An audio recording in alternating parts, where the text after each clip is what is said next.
Welcome friends, passing मंत्रा में आप सभी का स्वागत है।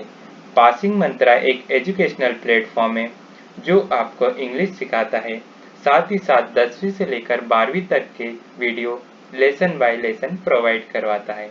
तो चलिए हम आज के टॉपिक की तरफ आगे बढ़ते हैं। आज के टॉपिक में हम पढ़ेंगे रिलेशन के नेम्स, मतलब रिलेशन के नाम हिंदी और इंग्लिश में हम सीखेंगे। तो आइए शुरू करते हैं। अब देखिए, हमने यहाँ पर एक चार्ट बनाया है।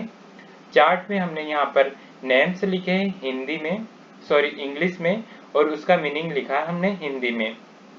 हम हिंदी में उसका अर्थ समझेंगे। तो आइए शुरू करते हैं। शुरू करने से पहले एक और चीज और है कि हम यहाँ पर सभी की स्पेलिंग नहीं बोलेंगे, क्योंकि उससे वीडियो बहुत ही ज़्यादा लंबा हो जाएगा। तो आप इन सभी का स्क्रीनशॉट लेके या वीडियो को एक दो बार वॉच करके सभी की स्पेलिंग लिख लें, जिससे आपको हमेशा याद रहे अच्छे से। ठीक है, आइए हम शुरू करते हैं। यहाँ लिखा है फादर। फादर मतलब पिता या पापा। इधर लिखा है मदर। मदर मतलब माँ या मम्मी। फिर लिखा है ब्रदर। ब्रदर मतलब भाई होता है। सिस्टर, यहाँ लिखा है सिस्टर। सिस्टर मतलब होता है बहन। हस्बैंड, हस्बैंड मतलब पति। वाइफ, वाइफ मतलब पत्नी। सन, सन मतलब होता है बेटा। आपको समझ में आ रहा होगा। तो आइए हम आगे और बढ़ते हैं। यहाँ लिखा है अब डॉटर। डॉटर मतलब होता है बेटी। अब यहाँ देखिए, यहाँ लिखा है ग्रैंड मदर। अब ग्रैंड मदर यहाँ पर हमने नानी और दादी दोनों लिखा है। तो अगर हमारी मम्मी की मम्मी है तो हम नानी को ग्रैंड मदर कहेंगे, और सेम अगर हमें हमारे पापा की मम्मी है तो उन्हें दादी, उन्हें भी सेम ग्रैंड मदर ही कहेंगे हम। ठीक है, हम आगे और बढ़ते हैं। Grand father. ग्रैंड फादर मतलब मम्मी के पापा है तो उन्हें नाना जी मतलब ग्रैंड फादर कहेंगे। और यही इसी उसमें अगर हमारे पापा के पिताजी हैं तो उन्हें ग्रैंडफादर कहेंगे। ठीक है, हम आगे की तरफ और बढ़ते हैं। Great grand mother. Great grand mother मतलब परदादी और परनानी होता है। आपको पता ही है परदादी और परनानी किसे कहते हैं। इन्हें इंग्लिश में हम ग्रेट ग्रैंड मदर कहते हैं। आइए हम आगे और बढ़ते हैं। Great grandfather. ग्रेट ग्रैंडफादर मतलब परदादा और परनाना होता है। तो आइए और आगे की तरफ हम बढ़ते हैं। Elder sister. इल्डर सिस्टर मतलब बड़ी बहन। Younger sister. यंगर सिस्टर मतलब छोटी बहन होता है। ठीक है, आप समझ रहे होंगे।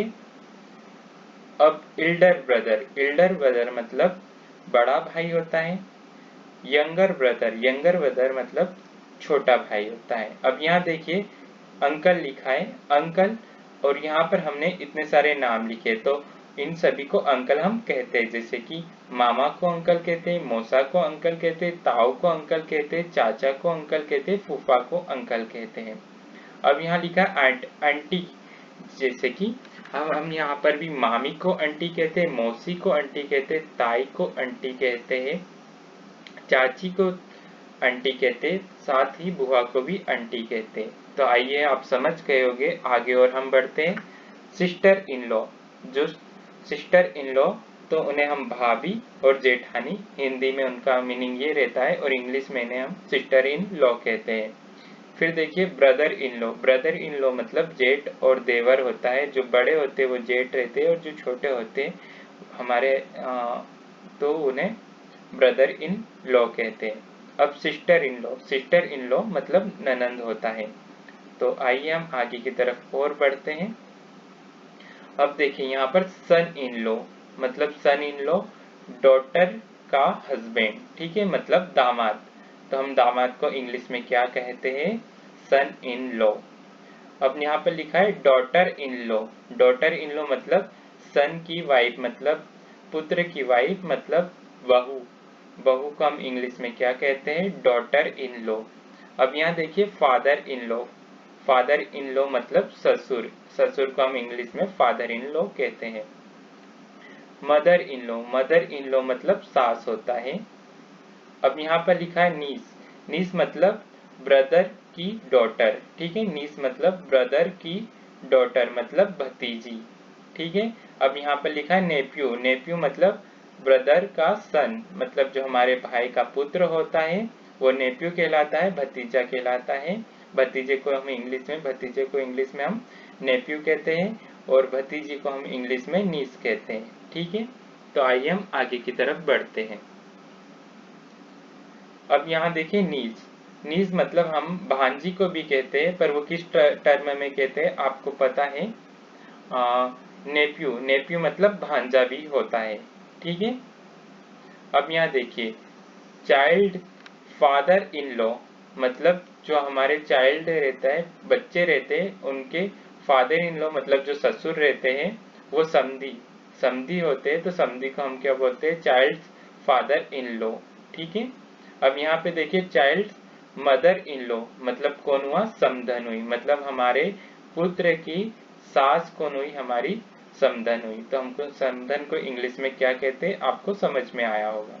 अब यहाँ देखिए स्टेप फादर मतलब सौतेले पिता हिंदी में कहते हैं और इंग्लिश में हम उन्हें स्टेप फादर कहते हैं। स्टेप मदर मतलब सौतेली माँ, सौतेली मम्मी, तो हम इन्हें इंग्लिश में क्या कहते हैं, स्टेप मदर। तो आई होप आप आज का वीडियो यहाँ पर समाप्त होता है। आपको सभी रिलेशन के नाम समझ में आए होंगे। आप ऐसे ही वीडियो हमारे देखते रहें, हमसे जुड़े रहें। आज के वीडियो के लिए धन्यवाद।